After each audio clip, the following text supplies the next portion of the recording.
ہمارے ساتھ جناب فیضان ندوی صاحب بیٹھے ہوئے ہیں. میں ان سے یہ جاننا چاہتا ہوں کہ قیامت کی نشانیاں جو ہیں وہ کون کون سی ہیں اور کون کون سی پوری ہو گئی ہیں، کیونکہ آج کل بہت فتنوں کا دور ہے. تو میں جناب فیضان صاحب سے یہی جاننا چاہتا ہوں.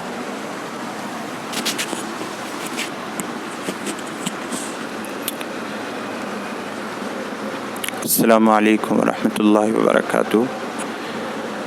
جناب محترم عاطف صاحب نے اچھا سوال کیا ہے. قیامت کی نشانیاں نبی علیہ الصلاۃ والسلام نے جو بتائی ہیں وہ بہت ساری ہیں.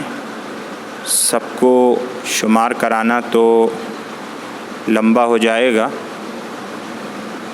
لیکن ہاں اس میں سے کچھ چیزیں ضرور ہم بتا سکتے ہیں اس موقع پر.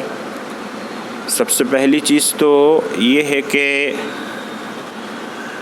قیامت کی جو نشانیاں ہیں ان میں سے چھوٹی نشانیاں تو اکثر و بیشتر ہو چکی ہیں.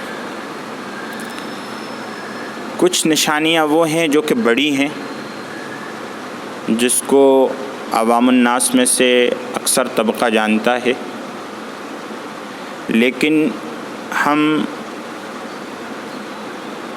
کچھ باتیں قیامت کی نشانیوں کے تعلق سے پیش کریں گے انشاءاللہ. حضرت ابو طلحہ رضی اللہ عنہ ان کی ایک حدیث ہے کہ وہ کہتے ہیں کہ نبی علیہ الصلاۃ والسلام نے فرمایا کہ فتنے ایک دور میں آئیں گے اور ایسے فتنے اور ایسی آزمائشیں ہوں گی ساری انسانیت پر، جیسے کہ ایک چٹائی ہوتی ہے اور اس میں چھوٹے چھوٹے تنکے لگے ہوئے ہوتے ہیں. اس چٹائی کو بننے کے لیے، بنانے کے لیے جیسے دھاگے کا استعمال کیا جاتا ہے، اور وہ چٹائی انہی تنکوں کے ساتھ بنی ہوں، ان میں 1500 تنکے ہوں. تو کہا اس طریقے سے فتنے ایک کے بعد ایک مسلسل جو ہے لوگوں پر آئیں گے. یہ چیزیں آج ہم دیکھ سکتے ہیں اپنے معاشرے کے اندر کہ ہمارے اوپر جو مصائب ہیں، ہمارے اوپر جو پریشانیاں ہیں اس وقت کے اندر، وہ اسی انداز میں ہیں کہ ایک پریشانی ختم نہیں ہوتی کہ دوسری پریشانی ہمارے دروازے کی دہلیز پہ کھڑی ہوتی ہے. نبی علیہ الصلاۃ والسلام نے کہا کہ ان فتنوں کو پلا دیا جائے گا انسانیت اس کو پی لے گی، ان کے اندر وہ اتر جائیں گے تو ان کے دل جو ہے کالے سے پڑ جائیں گے، کالا نقطہ، کالا نشان ان پہ لگ جائے گا. اور کہا اسی کے ساتھ پھر جو ان کا انکار کرے گا اس کا دل سفید رہے گا. اور مزید یہ کہا کہ جو دل جو ہے سفید ہوگا بالکل، وہ اس طرح سے سفید ہوگا جیسے کہ کوئی پہاڑ ہے اور چکنا پہاڑ ہے، بالکل اس پہ کوئی نشان نہیں ہے، کوئی گندگی نہیں ہے. اور وہ جو اس کو محفوظ رکھنا چاہے گا اس دل کو، تو جب تک اس کی زندگی ہے، جب تک زمین و آسمان کا نظام باقی ہے، وہ صاف رہے گا. اور دوسری طریقے پر اور دوسری طرح ایک وہ دل ہوگا جو کہ فتنوں سے اور یہ کہا جائے دنیا کی شہوات سے اور گندگیوں سے آلودہ ہو جائے گا. وہ ایسا ہو جائے گا کہ لوگ اس سے کہیں گے کہ بھائی یہ تو زنا کر رہا ہے، یہ تو چوری کر رہا ہے، یہ ماں باپ کی نافرمانی کر رہا ہے، یہ حرام مال کھا رہا ہے، یہ سود کھا رہا ہے. وہ سب سمجھے گا، سنے گا.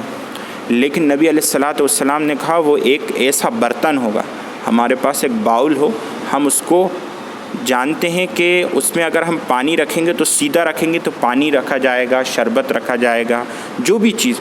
لیکن اگر ہم اس کو الٹا کر دیں تو کہا لوگوں کے دل اور ان کی زندگیاں بالکل ایسی الٹی سی ہو جائیں گی کہ اس کے الٹا رکھنے کے بعد اس کے اوپر کوئی چیز رکھی جائے اور ڈالی جائے تو وہ بہہ جاتی ہے.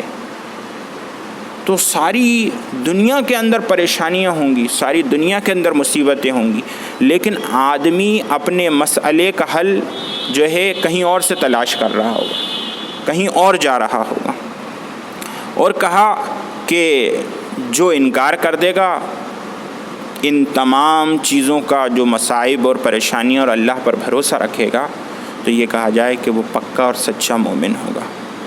تو یہ کہا جائے کہ آج جو ہے ہمارے حالات کچھ ایسے ہی ہیں کہ ہمارے اوپر جو پریشانیاں آ رہی ہیں وہ قیامت کی نشانیوں میں سے ہیں۔ اب ہم اپنے آپ کو چیک کریں کہ ہمارا دل جو ہے صحیح ہے کہ غلط ہے۔ اگر ہمارا دل گندا ہو چکا ہے، اس میں سے اخلاص نکل گیا ہے، اس میں سے اچھائی اور بھلائی کی تمیز نکل گئی ہے، تو یہ سمجھ لیں کہ قیامت کی جو نشانیاں ہیں ان نشانیوں میں سے جو ہے ایک نشانی پوری ہو گئی کہ آج ہم نے اچھائی و برائی میں تمیز کھو دی ہے۔ لوگ ظلم کر رہے ہیں بیچارے غریبوں پر، مظلوموں پر، لیکن کوئی آواز اٹھانے والا نہیں ہے، کوئی کہنے والا نہیں ہے، کوئی ان کا حق دلانے والا نہیں۔ جو کوئی حق کی بات کہتا ہے، جو شخص جو ہے ان کے لیے کھڑا ہوتا ہے، لوگ جو ہے اس کا ہاتھ پکڑ کے پیچھے کر لیتے ہیں، یا اس کے دشمن بن جاتے ہیں، یا اس کے قتل کے ارادے پہ کھڑے ہو جاتے ہیں۔ تو یہ ان نشانیوں میں سے ہے۔ تو ہمیں سوچنا چاہیے کہ ہم ان قیامت کی نشانیوں میں جو ہے کھڑے ہیں آج، اور اللہ تبارک و تعالیٰ کے ساتھ ہمارا جو معاملہ ہے وہ بالکل غلط ہے۔ کتاب و سنت کے ساتھ جو معاملہ ہے وہ بالکل غلط ہے کہ لوگ خاموش ہیں، بڑے بڑے لوگ خاموش ہیں جو دین کو جانتے ہیں اور سمجھتے ہیں۔ تو اس کا مطلب یہ ہے کہ ان کے دل جو ہے اس پیالے کی طرح ہو گئے ہیں جس کو اللہ تعالیٰ نے پلٹ دیا۔ اب موت تک ان کے کوئی بات سمجھ میں نہیں آئے گی، اور جن کے دل صاف و ستھرے ہیں ان کا پیالہ یعنی ان کا دل صاف ہے، وہ آج بھی ظلم کے خلاف آواز اٹھا رہے ہیں۔ تو ہم سوچیں ہم کس صف میں کھڑے ہیں، ہم کس لائن میں کھڑے ہیں، ہم کس گروپ میں کھڑے ہیں۔ اگر ہم اس گروپ میں کھڑے ہیں جو کہ لوگوں کے لیے انصاف کی آواز اٹھاتا ہے اور کھڑا ہوتا ہے، تو یہ سمجھ لیے ہمارے لیے جنت ہے اور بشارت ہے۔ اور اگر ہم دوسرے گروپ میں جا چکے ہیں تو ہمارے لیے سوچنے کا موقع ہے کہ ہم جو ہے گمراہ لوگوں کے ساتھ کھڑے ہیں، ہم جو ہے ہم ہی وہ لوگ ہیں جو کہ قیامت کی نشانیوں میں سے ایک نشانی بن کے لوگوں کے سامنے آئے ہیں۔ اللہ سے دعائے اللہ ہم کو سمجھنے کی توفیق عطا فرمائے، آمین۔ وآخر دعوانا ان الحمد للہ رب العالمین۔